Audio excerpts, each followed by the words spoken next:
Well, morning everybody, it's day 7, which is rest day in Longreach.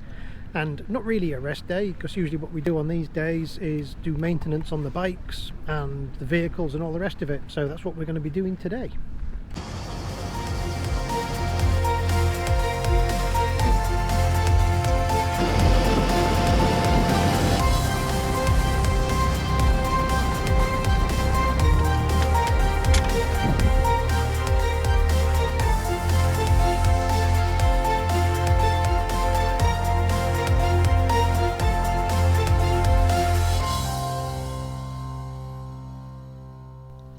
The first job to sort on our maintenance day is the Spacke. It started okay when cold, but it was difficult when hot, and that's usually a sure sign one of the exhaust or the inlet valves are too tight, and when it's hot they expand and it holds them open. Let's have a look.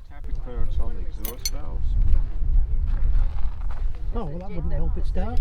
Well, that is sort of, there's just none. Inlet, inlet's a bit loose, so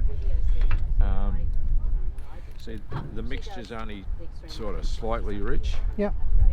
I was quite pleased to see that. Yeah.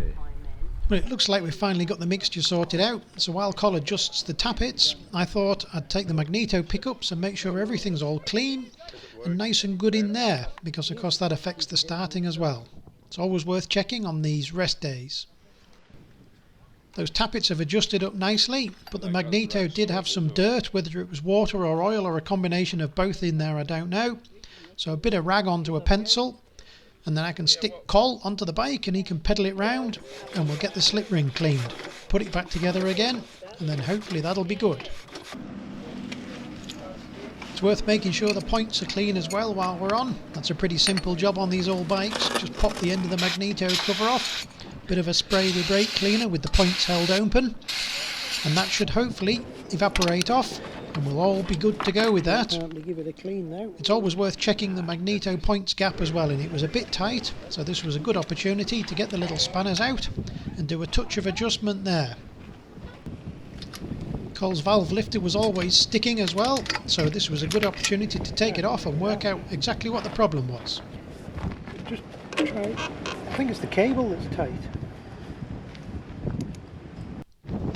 Well, once we'd oiled the cable and made a slightly better cable run, everything was running very smoothly. You can see here as the lever goes in, both exhaust valves go up and down.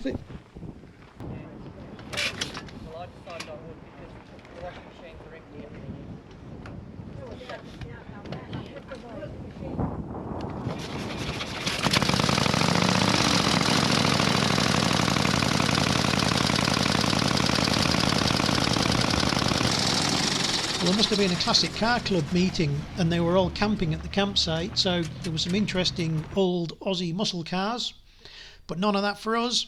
We were too busy doing laundry and getting the rest of the bike sorted out. Now it's on to Catrina's bike, the Royal Enfield.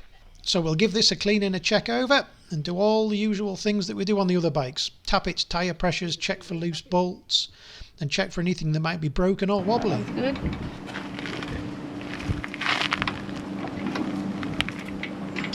Perfect. Very happy with that. Well, finally it was my turn to get round to the 1915 Jem JAP, and one of the reasons we do the cleaning of the bikes is it gives you a chance to put your hands on every nut and bolt on the bike and make sure it's still there, it's not broken, it's not loose or anything else. Sorry? And it's a good job we did on this, because you can see one of the pannier cable ties is broken. But that's an easy fix, new cable tie through it, and we can stick that back on, and then we'll be good to go for tomorrow.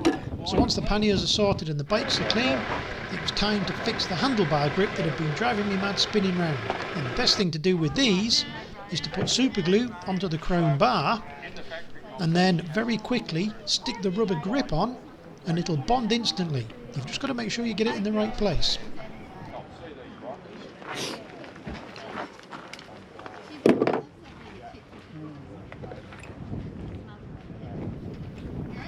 So these old veteran bikes all run beaded edge tyres, and it's critical that you keep the pressures correct, because the pressure in the tube's the only thing that holds the tyre on the rim. You're in big trouble if they're underinflated or if you get a puncture. Well, that's it, the bikes are all sorted. We've done the work on them. Col's needed the valve lifter sorting out, his points, cleaned the magneto up, adjusted the valve clearances, all sorts of bits and pieces, but now it starts straight away, which is good. That's how it should go.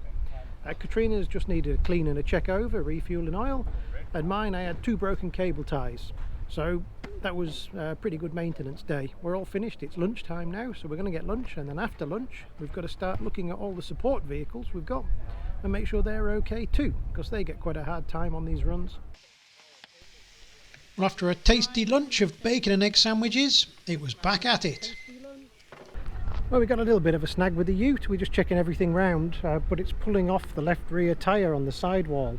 I think it's because the roads are so cambered, it's leaning over to the left and down at the back when it's running, and it's starting to wear the edge of the tyre a bit, which I'm not too comfortable with. So I'm just going to rotate the tyres round, and probably, we're at 42 psi, which is the recommended pressure, but I think I'm going to stick another 2 or 3 pound in the rear tyres just to help that as well and make the tyre a little bit stiffer. It's never so easy doing maintenance on a campsite, but you just get on with it. But we weren't the only ones having tyre troubles. We'd had lots of trouble with the beaded edge tyres that turned out to be a whole story in itself we might go into sometime.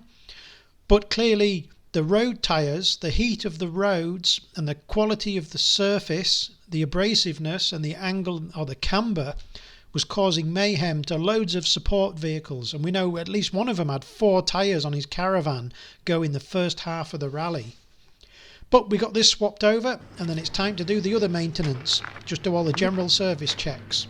Anyway, everything else was looking good. Spot on maximum, that'll do. Where we left it. Power steering, right in the middle. Pink stuff. Where's the windscreen washer That's fluid? Brake fluid. It's just on max, that'll do. £5 extra in the tyres. We've swapped the left and the right hand tyres round. Well, that's it, we've got the ute, we've swapped the front and rear wheels round, swapped them left and right, so hopefully that sorts out the tyre wear. Put another £5 in the tyres, check the oil and water and everything else, so I think we're good to go for another few thousand K. We'll see how that goes, but it's a gorgeous day. You've got to be careful, I've got factor 50 on and I can still see where the sun's just slightly got me. This is winter, this is the middle of winter, middle of July. And the sun's still brutal during the day. But anyway, it's a nice afternoon, so I think we're going to go for a wander around for an hour and just have a look around the place. So we were staying at the Longreach Tourist Park, which is pretty near the edge of town, but it's also close to the Qantas Museum, and this is dedicated to the founders of the museum and has some historical aircraft, including this 5-engined 747, which must have been used as a flying engine test bed, I would guess. It's interesting to come and see and have a look around here. Population of Longreach is about 3,000 people, but they said about 10,000 were staying in the campsites there when we were there. We were there in peak season, of course, and that meant it was almost impossible to find anywhere to get food. But we were lucky, the RSL had a space, so we all headed off there to have our dinner. There was a live musician playing both types of music there. Not that I recognised any of the songs, so we had a good feed up, a couple of beers, enjoyed the music, and then it was time to get back to camp, have a nightcap with everybody together, and then we can make the plan for the day after. Of course, we'll be back on the bikes tomorrow, so please join us next time. Remember to like us, give us a thumbs up, subscribe, and we hope you've enjoyed watching.